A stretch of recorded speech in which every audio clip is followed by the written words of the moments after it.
Good evening students. आज का जो वीडियो होगा उसमें हम लोग बात करेंगे क्लास 11 चैप्टर नंबर 1 केमिस्ट्री का some basic concept of chemistry, रसायन विज्ञान की कुछ मूलभूत अवधारणाएं। ठीक है, ये जो वीडियो लाया गया है बच्चों, ये आपका क्विक रिवीजन के लिए लाया गया है ताकि बच्चे अच्छे ढंग से रिवीजन कर पाएँ। और आपका एग्जाम चूँकि काफ़ी सामने आ गया है, नज़दीक आ गया है, तो ये पूरा का पूरा वीडियो आपको काफ़ी हेल्प करेगा चैप्टर नंबर 1 के शॉर्ट रिवीजन में। तो चलिए हम लोग वीडियो को स्टार्ट करेंगे बच्चे, है ना। ये हिंदी माध्यम माध्यम के बच्चों के लिए है। सबसे पहला चैप्टर का नाम आपको पता होगा, some basic concept of chemistry, रसायन विज्ञान की कुछ मूलभूत अवधारणाएं। इसको हम लोग अत्यंत विस्तृत एवं संपूर्ण सिलेबस कवर नोट्स हिंदी में देखेंगे और साथ ही साथ यहाँ पे जितने इंपॉर्टेंट टॉपिक हैं उसको लिया गया है। जैसे सबसे पहला टॉपिक आपको दिख रहा होगा, द्रव्यमान संरचना का नियम। इसको देने वाले वैज्ञानिक का नाम आपको याद रखना, ये भी पूछा जाता है आपका। एंटोइन लेवोसियर ने सबसे पहले दिया था और इन्होंने बताया था कि रासायनिक अभिक्रिया में द्रव्यमान ना तो उत्पन्न होता है और ना ही नष्ट होता है। इसको आपको याद रखना है। द्रव्यमान संरचना का नियम बहुत ही इंपॉर्टेंट है ना, आपको याद रखना है। दूसरा जो नियम दिया गया था बच्चों, स्थिर अनुपात का नियम, जिसको जोसेफ प्राउस्ट ने दिया था। इनके अनुसार क्या है कि किसी भी शुद्ध यौगिक में तत्व जो होता है सदैव निश्चित द्रव्यमान अनुपात में उपस्थित रहते हैं।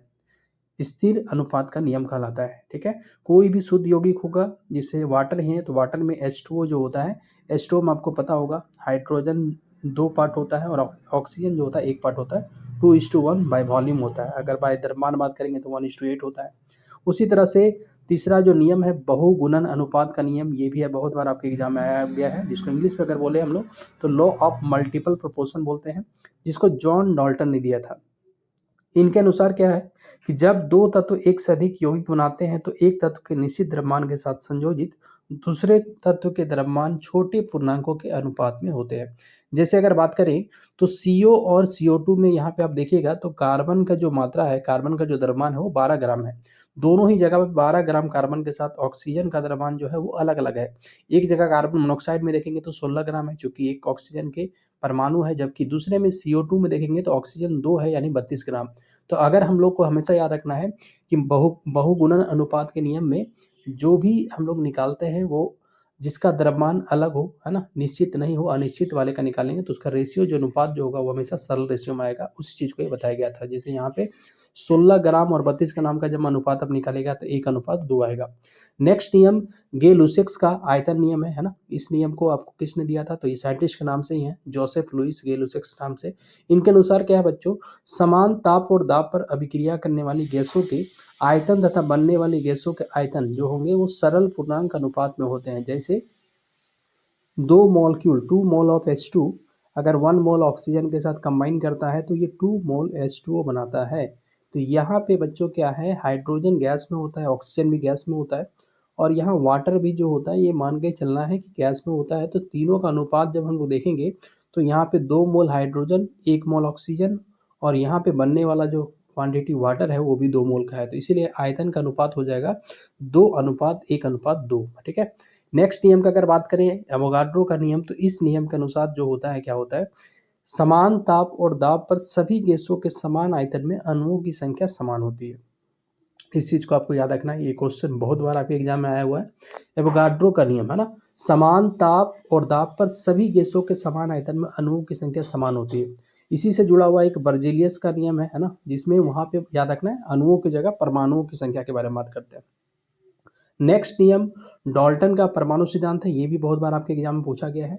तो जितने भी टॉपिक यहाँ पे ले गए सारे टॉपिक को आपको अच्छे ढंग से करके जाना है और बहुत शॉर्ट में बताया गया है। इतना पॉइंट कम से कम सारे बच्चे को आना चाहिए। डाल्टन का परमाणु सिद्धांत जॉन डाल्टन ने दिया था। इसका मुख्य बिंदु अगर बात करेंगे तो पदार्थ किससे बना है, पदार्थ परमाणुओं से बना होता है। इनके अनुसार परमाणु जो होते हैं अविभाज्य होते हैं। परमाणु को हम लोग और ज़्यादा छोटे छोटे टुकड़ों में नहीं बांट सकते, वो सबसे छोटा कण होता है। और रासायनिक अभिक्रिया में परमाणुओं का पुनर्संयोजन होता है। कोई भी रासायनिक अभिक्रिया होगा तो परमाणु जो बनेंगे, है ना, परमाणुओं का पुनर्संयोजन होगा, किसी दूसरे के साथ कंबाइन करेगा तो परमाणु ही रासायनिक अभिक्रिया में भाग लेंगे। इनके अनुसार यही है। नेक्स्ट अगर बात करें परमाणु द्रव्यमान और अणु द्रव्यमान, है ना, परमाणु द्रव्यमान जो लिया गया है वो भी आपको याद रखना, ये भी पूछता है एमसीक्यू में कि कौन सा कार्बन के आइसोटॉप से लिया गया है। तो कार्बन 12 नंबर आपको याद रखना है। कार्बन 12 के 1/12 भाग के सापेक्ष को हम लोग क्या बोलेंगे, परमाणु द्रव्यमान बोलते हैं। उसी तरह से अणु द्रव्यमान क्या होता है बच्चों, अणु में उपस्थित सभी परमाणुओं के द्रव्यमानों को अगर जोड़ दिया जाए तो उसको क्या बोलेंगे हम लोग, अणु द्रव्यमान या आणविक द्रव्यमान बोलते हैं, है ना। इस चीज को आपको याद रखना है। नेक्स्ट टॉपिक क्या है, मोल अवधारणा। मोल अवधारणा से रिलेटेड बहुत सारे क्वेश्चन आपके एग्जाम में आते हैं, है ना। मोल का आपको मोल के लिए रिलेटेड आपका एक वीडियो भी बना दिया गया है, मोल का कैलकुलेशन कैसे करें, तो उस वीडियो को आप देख लीजिएगा तो काफ़ी यूजफुल होगा आपके लिए। मोल की संख्या निकालने के लिए अणु की संख्या, परमाणु की संख्या, वो सब सिखाया गया उस वीडियो में। एक मोल बराबर याद रखना है बच्चों 6.022 इंटू 10⁻23 कन होता है, जिसको अवोगाड्रो संख्या बोलते हैं हम लोग, और बहुत इंपॉर्टेंट है। और महत्वपूर्ण सूत्र यहाँ पे याद रखना है, मोल अगर किसी मोल की संख्या निकालना है आपको तो दिया गया द्रव्यमान बटा मोलर द्रव्यमान होता है। ये फार्मूला बहुत जगह काम आएगा, 80% क्वेश्चन आपका यहीं से सोल्व हो जाएगा, है ना। मोल की संख्या कैसे निकालेंगे, दिया गया द्रव्यमान बटा मोलर द्रव्यमान। फिर स्टाइक्योमेट्री बेस्ड पे क्वेश्चन रहेंगे आपके, संतुलित रासायनिक समीकरण के आधार पर मात्रात्मक गणना होगा। सबसे उसके बाद अगर बात करें हम लोग सीमित अभिकारक, ये भी क्वेश्चन बहुत बार आपके एग्जाम में पूछा गया। सीमित अभिकारक क्या होता है बच्चों? सीमित अभिकारक का अगर हम लोग परिभाषा की बात करें तो वह अभिकारक जो पहले समाप्त हो जाता है और उत्पाद की अधिकतम मात्रा निर्धारित करता है, उसे हम लोग कहेंगे सीमित अभिकारक। कैसे पहचान करेंगे हम लोग सीमित अभिकारक की? तो इसके लिए क्या करते हैं हम लोग, सबसे पहले रासायनिक अभिक्रिया को संतुलित करते हैं, प्रत्येक अभिकारक के मोल निकालेंगे, रासायनिक समीकरण के अनुपात से तुलना करेंगे, और जो कम अनुपात में होगा वही सीमित अभिकारक होगा। इससे रिलेटेड वीडियो भी आपका बनाया गया है, उसको भी आप देख लीजिएगा। और जो अभिक्रिया के बाद बच जाता है उसको हम लोग क्या बोलते हैं बच्चों, उसको बोलते हैं अतिरिक्त अभिकारक। प्रतिशत उपज, परसेंटेज यील्ड कैसे निकालते हैं? एक्चुअल यील्ड बटा थियोरेटिकल यील्ड को अगर हम लोग 100 से गुना कर देते हैं तो उसको प्रतिशत उपज निकलता है। मोल फ्रैक्शन, है ना, मोल फ्रैक्शन या मोल अंश कैसे निकालते हैं? तो मोल अंश किसी को भी याद रखना है, मोल अंश निकालने के लिए क्या करते हैं हम लोग, तो दिया गया मोल, है ना, दिया गया मोल, अगर हम लोग विलायक के लिए बात करेंगे तो, है ना, विलायक का मोल बटा बिलियन का मोल, जहाँ XA प्लस XB का वैल्यू हमेशा याद रखना है 1 होता है। बिलियन की सांद्रता, सबसे इंपॉर्टेंट टॉपिक आपका यही है ना। बिलियन की सांद्रता कैसे निकालेंगे? मोलरता आपको याद रखना है, बहुत इंपॉर्टेंट टॉपिक है। प्रति लीटर बिलियन में विलय के मोलों की संख्या को क्या कहते हैं? मोलरता कहते हैं। इसे कैपिटल M से सूचित किया जाता है। इसके बाद मोललता होता है, छोटा m से दिखाते हैं इसको। इसमें क्या करेंगे हम लोग, तो विलय की या मोल की संख्या प्रति किलोग्राम, आप विलायक बोल सकते हो, या प्रति किलोग्राम विलायक में विलय के मोलों की संख्या को मोललता कहते हैं। इसे छोटी m से दिखाते हैं। इसका इकाई याद रखना है, मोल प्रति केजी होता है। नॉर्मलता की अगर बात करेंगे तो प्रति लीटर बिलियन में ग्राम तुल्यांक विलय के मोलों की संख्या को क्या कहते हैं? नॉर्मलता कहते हैं। ठीक है, ये तीनों टॉपिक काफ़ी इंपॉर्टेंट होता है, और उसमें सबसे ज़्यादा इंपॉर्टेंट है मोलरता। प्रतिशत भार आयतन भी इंपॉर्टेंट है। इसके बाद अगर बात करें हम लोग इंपीरिकल फार्मूला क्या होते हैं, तो तत्वों का जो सरलतम अनुपात होगा, जो सिंपलेस्ट रेशियो होता है, उसको क्या बोलते हैं बच्चों? उसको इंपीरिकल फार्मूला बोलते हैं। जैसे ग्लूकोज में है, ग्लूकोज का फार्मूला आपको पता होगा C6H12O6 होता है। तो उसका अगर हम लोग अनुपात निकालेंगे तो C1H2O1 हो जाएगा ना। उसमें आपको 6 कॉमन ले लीजिएगा तो वो क्या हो गया, CH2O जो हो गया वो आपका इंपीरिकल फार्मूला हो गया। जबकि एक्चुअल फार्मूला यानी जो वास्तविक परमाणुओं की संख्या बताता है, उस तरह के सूत्र को क्या बोलते हैं हम लोग? आणविक सूत्र बोलते हैं। अब उसके बाद गैसों से संबंधित गणनाएं, ये भी टॉपिक आपका इंपॉर्टेंट है। तो 1 मोल गैस आपको याद रखना है 22.4 लीटर होता है। सामान्य गैस समीकरण की अगर बात करेंगे तो PV इक्वल टू क्या होता है बच्चों? nRT होता है। और यहाँ पे याद रखना है R जो होता है उसको हम लोग महत्वपूर्ण स्थिरांक, यूनिवर्सल सार्वत्रिक गैस नियतांक बोलते हैं। R बराबर जो होता है 0.0821 लीटर ATM पर मोल पर केल्विन होता है।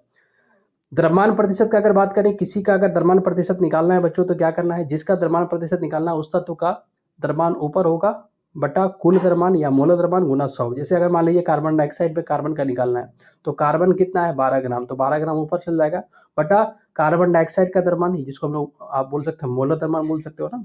12 प्लस 32 44 हो जाएगा। तो 12 बटा 44 गुना 100 है, तो ये इस तरह से कार्बन निकल जाएगा। ठीक है, तो द्रव्यमान प्रतिशत निकालने आपको आना चाहिए, इससे भी क्वेश्चन आपका न्यूमेरिकल रहता है।